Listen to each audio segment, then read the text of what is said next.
नमस्कार दोस्तों, मेरा नाम मोनू चौहान है और आज हम सीखने वाले हैं कि फीचर ग्राफिक क्या है और इसे किस प्रकार से बनाया जाता है और इसका यूज क्या होता है।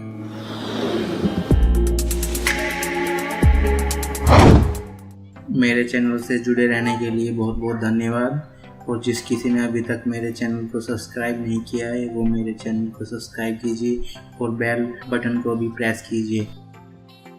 फीचर ग्राफिक, इससे विजिटर को ऐप के बारे में पता चल जाता है कि इस ऐप का क्या यूज है और इसे किस पर्पज़ के लिए बनाया गया है। दोस्तों, इसे बहुत ही क्रिएटिव बनाना चाहिए और इसे ऐप का शॉर्ट इंट्रो भी कह सकते हैं। आइए अब आसान से फीचर ग्राफिक डिज़ाइन के साथ फीचर ग्राफिक बनाना सीखते हैं।